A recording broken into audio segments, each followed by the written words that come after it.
Hi hello viewers, welcome back to new video. അപ്പോൾ ഇന്നത്തെ video വന്നു കഴിയുമ്പോഴും സവർണൻ അങ്ങനെയുള്ള കാര്യങ്ങളൊക്കെ എനിക്ക് വരും. എന്തായാലും എനിക്ക് അതൊന്നും പ്രശ്നമല്ല. നമുക്കറിയാം, റാപ്പർ ഹിരൺദാസ് മുരളി ഇപ്പോൾ നിലവിൽ ഒളിവിലാണ്. ലുക്കൗട്ട് സർക്കുലറൊക്കെ ഇറക്കിയിട്ടുണ്ട് എന്നൊക്കെ പറയുന്നത് കേട്ടിട്ടുണ്ട്. പക്ഷേ അതിൻ്റെ കാര്യങ്ങളൊന്നും നമുക്കറിയില്ല. ഇതുവരെ പോലീസ് പിടിയിലായില്ല. കാമുകിയും മുഖത്ത് കേക്ക് കട്ട് ചെയ്ത് പിറന്നാൾ ആഘോഷിക്കുന്നതൊക്കെ നമ്മൾ സോഷ്യൽ മീഡിയയിൽ കണ്ടതാണ്. എന്തായാലും ഇപ്പോൾ പുതിയൊരു അപ്ഡേറ്റ് ആ കേസിൽ വന്നിരിക്കുകയാണ്.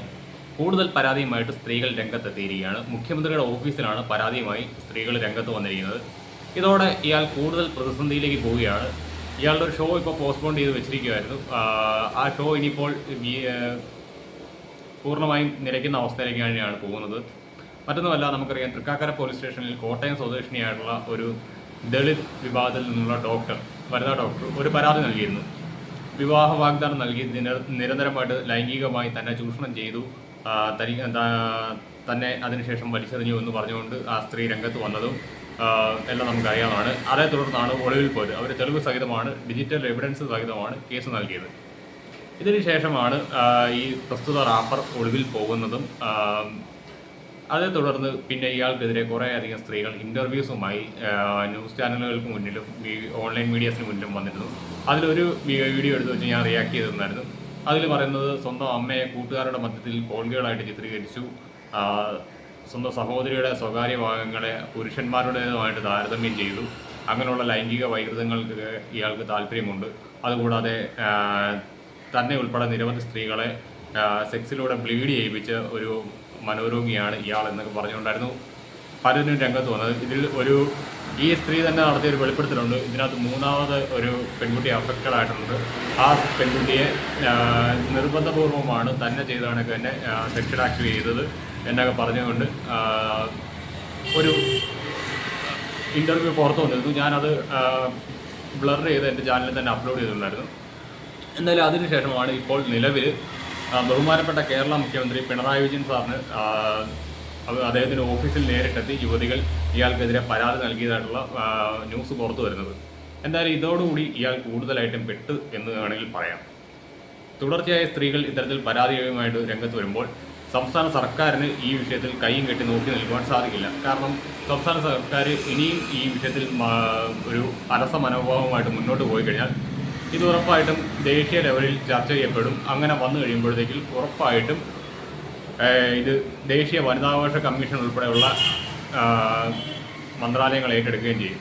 അങ്ങനെ വന്നു കഴിയുമ്പോഴത്തേക്ക് കൂടുതൽ ഈ വിഷയം കോംപ്ലിക്കേറ്റഡ് ആവും. അതോടെ ഇയാളെ കണ്ടെത്തുവാനുള്ള ദൗത്യം തന്നെ ചിലപ്പോൾ മറ്റ് സംസ്ഥാനങ്ങളുടെ പോലീസിൻ്റെ സഹായത്തോടെ ദേശീയ വനിതാ കമ്മീഷൻ എടുത്തെന്ന് വരും. അങ്ങനെ വരുമ്പോൾ കൂടുതൽ ഗൗരവകരമാവും ഈ പ്രശ്നം. എന്തായാലും ഒരു മികച്ച കലാകാരൻ എന്ന് വേണമെങ്കിൽ അയാളെ പറയാം. അയാളുടെ പാട്ടുകളെല്ലാം നല്ലതാണ്. പക്ഷേ അങ്ങനെ ഇരിക്കുമ്പോഴും ഇത്തരത്തിലുള്ള സ്വഭാവ വൈകൃതങ്ങൾ അയാളെ കൂടുതൽ കുരുക്കിലേക്ക് കൊണ്ട് ചാടിക്കുകയാണ്. ഇതിനകത്ത് ഇരയായ ഒരു പെൺകുട്ടി തന്നെ പറയുന്നുണ്ട്, ഇയാൾ താനുമായി സെക്ഷൽ ഇൻ്റർകോഴ്സിന് വരുന്ന സമയത്തെല്ലാം 3 നേരം കഞ്ചാവ് ഉപയോഗിക്കുന്ന ഒരു വ്യക്തിയാണ്. അതായത് നമ്മളൊക്കെ ഫുഡ് കഴിക്കുന്നവരെയാണ് ഇയാൾ കഞ്ചാവ് ഉപയോഗിക്കുന്നതെന്ന് പറയുന്നത്. അതുകൂടാതെ സിന്തറ്റിക് ലഹരി മരുന്നുകളും ഉറക്കഗുളികയും എല്ലാം ലഹരിക്കായിട്ട് ഉപയോഗിക്കുന്ന ഒരു ആളാണ് ഈ വ്യക്തി എന്നാണ് ഇവർ അന്നത്തെ ഇൻ്റർവ്യൂവിൽ നൽകിയിരുന്നത്. എന്തായാലും നമുക്ക് കാത്തിരുന്ന് കാണാം ഇയാൾ എത്രത്തോളം മുന്നോട്ട് പോകുമെന്ന് ഇങ്ങനെ ഒളിച്ചു പാത്തും.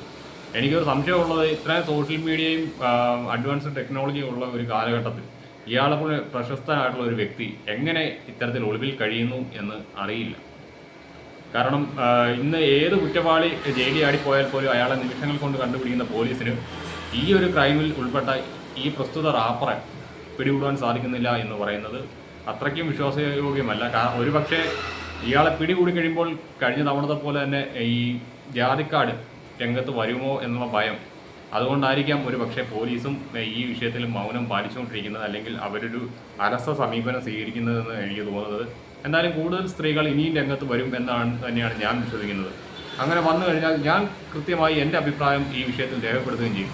കാരണം മറ്റൊന്നുമല്ല, എനിക്ക് അയാളുടെ ജാതിയോ വർണ്ണമോ ഒന്നും വിഷയമല്ല.